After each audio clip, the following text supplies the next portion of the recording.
He did 3, he doubled that, he got 6. It'll be a gain of 6 that time as it moves the chains as well. 49-yard line. From the shotgun now, here's an inside give. Jamal Adams coming up from his safety spot to make the play. Now we're going to get a timeout here as it looks like there's a Seahawk injured on the play. Well, he gets attended to. We'll step aside. And he'll be brought down at about the 42. It'll be a pickup of a couple, and it leaves him with a 3rd and 3. From the shotgun now, here's an inside give. He pushed forward, but I don't think it's enough. He's going to be about a yard short. From the shotgun now, here's an inside give. And he's not even going to come close to picking up the first. They stop him right at the line of scrimmage. Wilson and the Seahawks take over now, 1st and 10 at the 39-yard line. Even though they didn't get it, probably the right call. Too long for a field goal and just not a whole lot to gain from a punt there. Yeah, you wouldn't have really netted very much yardage if you pumped the ball, right? And the thing about a field goal, and you know this from so much experience, the longer the field goal, the lower it comes out off the kick, right? Which means it's got a better chance of being blocked. So you're taking a chance either way. I like the fact they went for it. 3 tight ends in the ball game here on 1st and 10. Back now in Jacksonville. It's the Seahawks with possession of the football, but they do trail here to begin quarter number 4. From midfield now, here's Wilson. He's going to flip one out here to his running back. They'll contain him to just 4. 2nd down. 44. A gain of 4. It's now 2nd and 6 at the Jaguars' 46-yard line.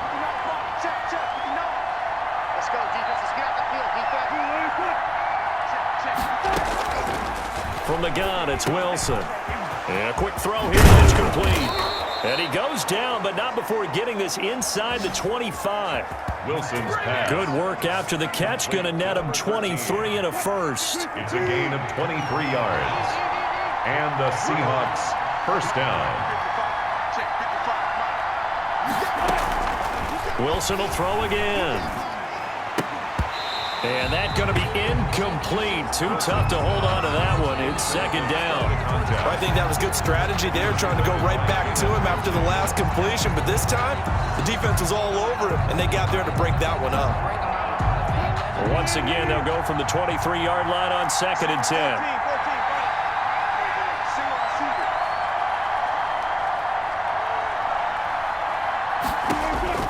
Throwing again. Wilson out to the right. He gets it to Lockett.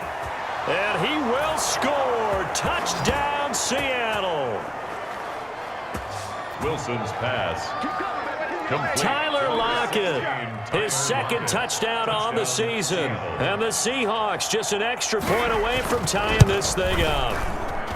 I wonder if he changed anything on his play sheet or they just executed better. Because they had 2 previous drives that ended in field goals. Before this one, they finally were able to put into the end zone. Well, whatever he did, speaking of the offensive coordinator, might be using that formula going forward. It worked there. Yeah, it worked very well. He and his field general in pretty good sync right now. They're starting to move the ball well. And he'll take it up past the 25 to the 26-yard line. A look at the running back, the man out of the backfield as he gears up to go again. And we have seen a decline in the numbers. Where does the fault lie? Just him? Maybe the guys up front? Combination? Well, as you and I both know, it's almost always a collective deal. But in this case, I think maybe the offensive line got a little overconfident. They had blocked so well in the first half, picked up on what the defense was doing. I think we've seen an adjustment now that they have not picked up on, and now they're being a little bit overwhelmed. That hold coming from the middle of the line, the center. And it's difficult for him because sometimes you've got people right over you, and as soon as you snap it, trying to get your hands up and block them, you can be a little bit late getting it done. This will be a short gain of 3 before he's brought down at the 22. A good solid game there on 1st down, but the defense has to be happy they didn't let it pop for anything bigger. 2nd down at the 22-yard line. From the shotgun now, here's an inside give. The give to the fullback. The Jaguars on 3rd down. They've converted just 2 for 6 thus far. This is 3rd and 14.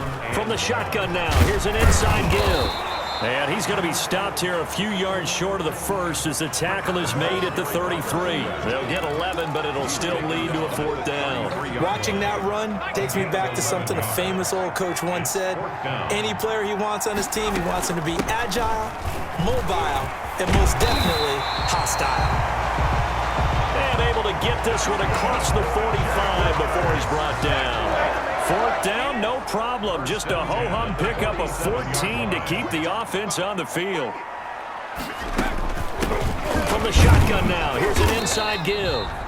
And nowhere really to go there. He'll take this up just shy of midfield. There to make the tackle, Samson Abuka. It's 2nd and 8 at their 49-yard line. From the shotgun now, here's an inside give. And he's up across midfield and down into Seattle territory. Down at the 48-yard line. Well done to sniff that out defensively. He had it diagnosed pretty quickly. I love that description because diagnosed is perfect on that one. Read his keys, made the play, and he couldn't even get going moving the football. A nice 1st down pickup on a gain of 6. It's amazing how much advice defensive players get on 3rd down. You hear the bench screaming out, watch the draw, watch the screen, watch the pass here. Very rarely do they reference watching the fullback, and he slipped through and picked up a 1st down. It's a 6-yard pickup, and it gets him to 2nd and 4. And that's a nice gain by him on 1st down, picking up some key yardage.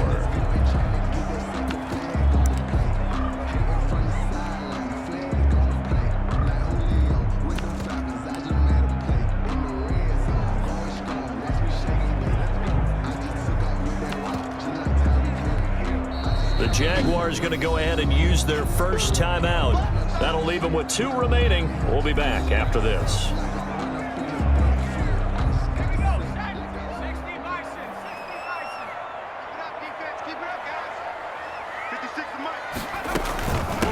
From the shotgun now, here's an inside give. And he'll be upended at the 33 following a gain of 3. And guess what? It brings up 3rd down. And that was a good collision right there. And I know this as a former defender. If you're playing linebacker, you're going through a checklist on every play on who you think's going to get the ball, where you think the ball's going to go. Rarely do you expect the fullback position to get it.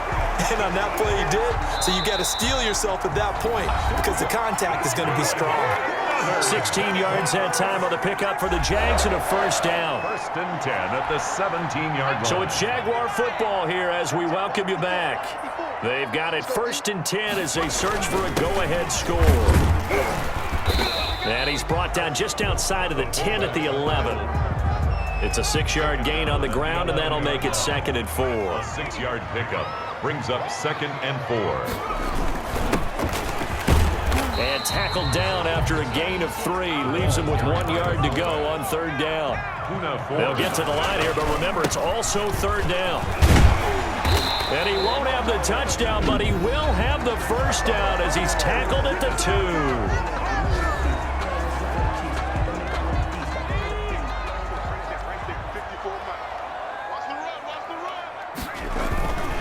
And they'll turn to a power game to try to get in. And he'll take this into the end zone. A touchdown, Jacksonville. It's the fullback. His 5th touchdown now on the year. And the Jaguars have moved out in front. They'll try and throw for it. And he's got it.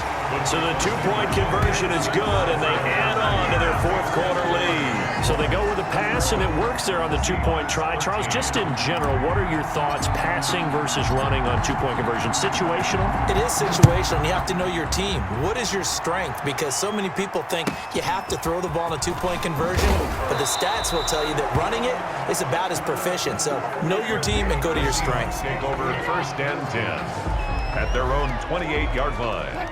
Coming to the line here to begin their next drive, the Seahawks offense.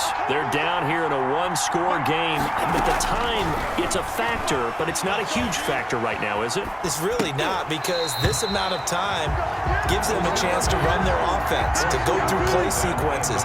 And this is what they work on every week in practice, usually on a Friday. They go over this type of a situation, late game situation. What are we going to do when we have the opportunity? They've called these plays a bunch of times. Now's their chance to execute them. They have the opportunity now. Here's the execution. Now the Seahawks call the second of their 3 timeouts as they get the stoppage with just over a minute to go in the game. Back to throw. And that is incomplete. As a defensive back, you have some weapons at your disposal that we don't often talk about, and you can read the receiver's eyes, you can read his hands, and you know that the arrival of the ball is imminent, and that allows you to make a play on it and oftentimes knock it away.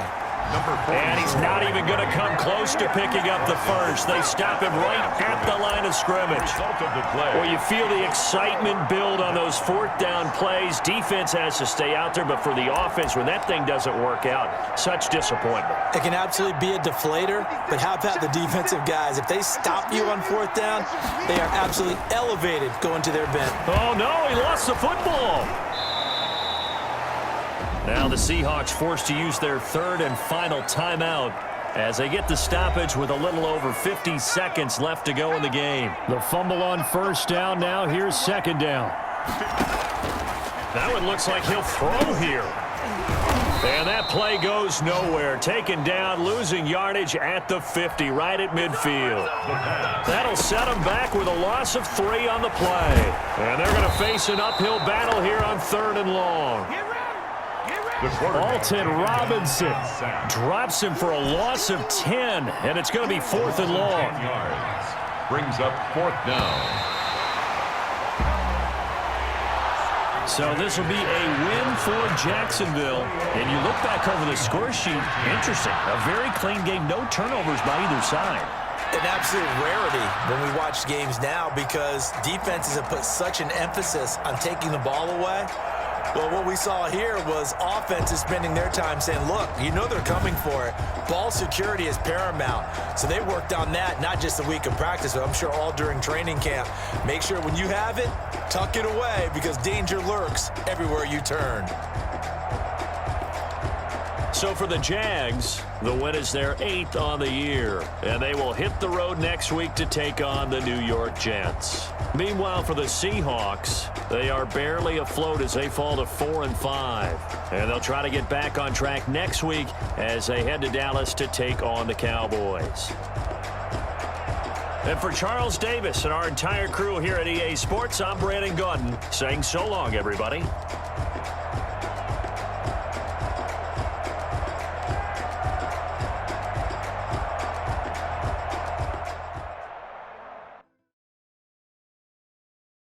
Kick it and go.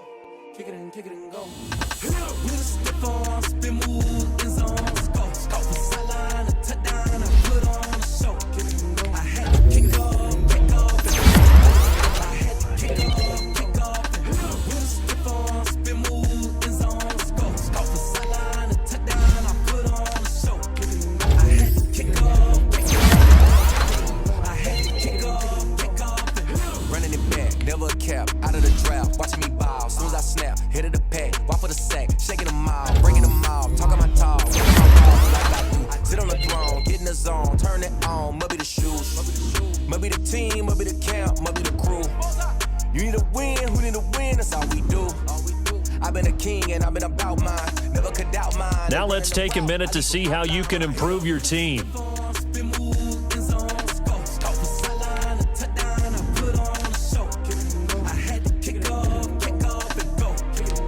Now let's take a minute to see how you can improve your team.